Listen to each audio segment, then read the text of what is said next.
Arturo Velasco es mexicano, vivió 17 años en Costa Rica, estudió arquitectura, pero su carrera ha sido como líder en tecnología. Bienvenidos a Colby Negocios.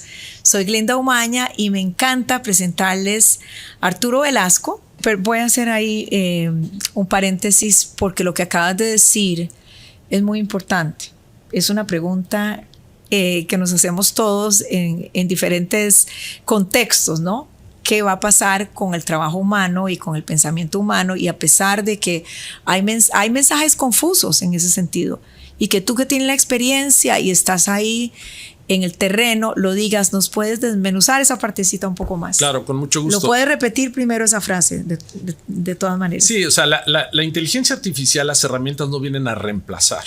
Son herramientas que nos van a ayudar a hacer las cosas de manera diferente. No vamos a perder los trabajos. Va a cambiar la manera como hacemos los trabajos. Y cómo puedas tú estar en comunión con la tecnología es lo que te va a ayudar a evolucionar. Yo me enfoco en las áreas suaves, que son la empatía, la inteligencia emocional, la toma de decisiones en juicios complejos, que una máquina jamás lo va a poder hacer. Por muy inteligencia artificial que sea, la máquina va siguiendo un patrón y puede aprender y con datos generar otra información. Pero no puede reemplazar, por ejemplo, un médico que, aunque tenga una inteligencia artificial que le ayudó a analizar al paciente 100 veces más rápido de lo que podría hacer él por los datos que tiene, la máquina no va a decidir si requiere una operación o si hay que tener otra cosa. Un abogado, en vez de gastar miles de horas leyendo un caso, tiene una inteligencia artificial que le da los datos, pero el abogado es el que va a litigar, es el que su experiencia va a hablar con el juzgado. Lo mismo un diseñador, un arquitecto. Puedes decirle, dame soluciones de diseño, pero al final el humano es el que va a ver cómo hace sentir a la gente, si está en armonía con el entorno. Una pregunta, perdona que te interrumpa ahí. En estos casos que están mencionando, está basado ya en un desarrollo profesional, en una experiencia.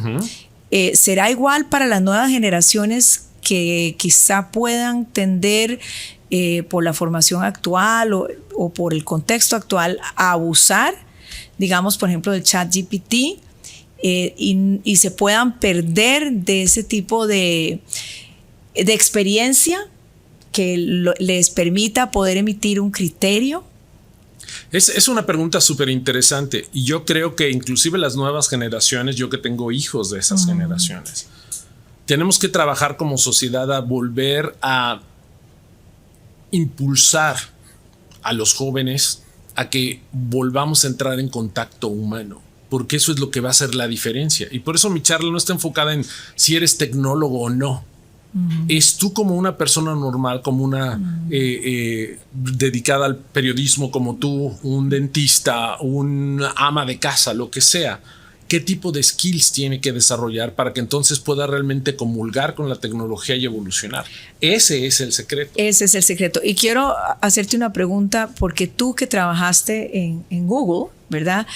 Como uno de los líderes, especialmente desde México, y esto lo he escuchado y lo decimos en nuestras charlas y talleres y conferencias, que siempre pregunto, ¿ustedes saben cuál es uno de los principales criterios de Google para realizar contrataciones? Y todo el mundo dice, es que tengan experiencia en tecnología, pero no es así. No necesariamente. A la gente se le busca por un perfil en particular, pero se le contrata por su aptitud. Por sus habilidades blandas. Por sus habilidades blandas, por su capacidad de adaptarse, por poder retar el status quo. La actitud para mí, la resiliencia. Para mí la actitud corrige cualquier problema físico-mental. Es esa actitud que tú tienes hacia adaptarte al cambio, a poder trabajar en equipo. Todo eso es más importante. Y yo en mi vida personal lo he aplicado desde que estaba en HP. Yo le decía a la gente que trabajaba conmigo, yo puedo enseñarle a alguien la tecnología, pero no puedo enseñarle a que sea empático con sus compañeros, a que le enseñe al que no sabe, al que se quede un poco más para además ayudar a la comunidad, a hacer voluntariado. Es lo que nos hace humanos. Claro. Ahora, tú con tanta experiencia y ese enfoque tan importante, es personas que quizá no vienen con esas habilidades blandas ¿se pueden cambiar o se pueden desarrollar o es muy difícil? Yo creo que sí se puede. Como todo cambio, tiene que haber la voluntad de cambiar. Y eso es algo de lo que también pienso hablar. Hay que estar dispuesto a hacerlo diferente. Pero yo creo que se puede enseñar a las nuevas generaciones o a quien no tenga estas áreas desarrolladas a hacerlo. Y por eso uso el ejemplo de los ingenieros con los que yo trabajaba en Google, que son los más brillantes que he conocido en mi vida. Pero con muchos de ellos tuve que ayudarles a entender la importancia de hacer empatía, de tomar el tiempo de hablar con un cliente, de comunicarse. Mucha gente está lo que llaman en la zona, sus audífonos, programando. Son unos como llamamos los nerds, que decimos. Sí, y no es en un tono de ninguna manera peyorativo, es simplemente alguien que le encanta hacer eso. Pero lo que hace la diferencia es como tú puedes además contactar a los demás. Volvemos a lo mismo, es esta relación humana que hay que desarrollar. Y yo lo vi con ingenieros de muy alto nivel. Pero ¿por qué tengo que hablar con él? Porque es importante que le hagas entender que entiende su problema. Y yo lo que hacía era ponerlos en los zapatos de los clientes. Si tú hablas con alguien de tecnología, lo que más odiamos es hablar a soporte técnico. Lo odiamos, porque ya sabemos lo que nos van a decir y que si ya desconecté, ya le di reset y todo eso ya lo hicimos.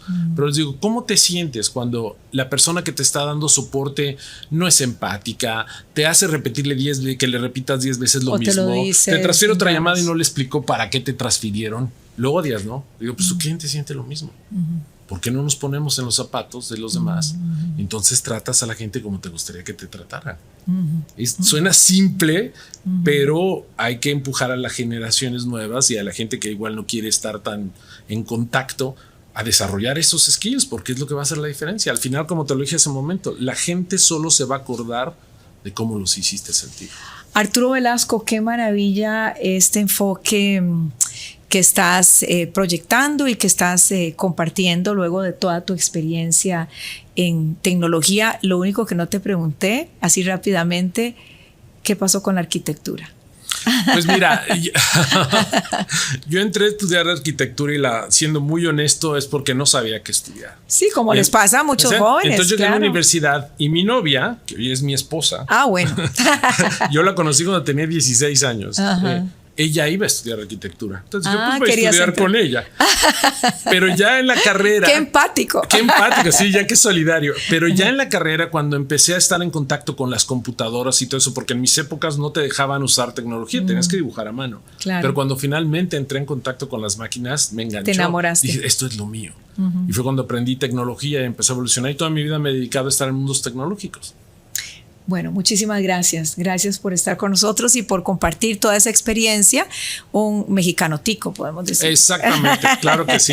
No, gracias a ti por la invitación. Ha sido un absoluto placer y espero que podamos seguir hablando de este tema después. Bueno, y consejos muy importantes también para todos, no solamente para hacer negocios, sino mejores seres humanos. Claro que sí. Muchas gracias. Muchísimas gracias. Soy Glenda Umaña.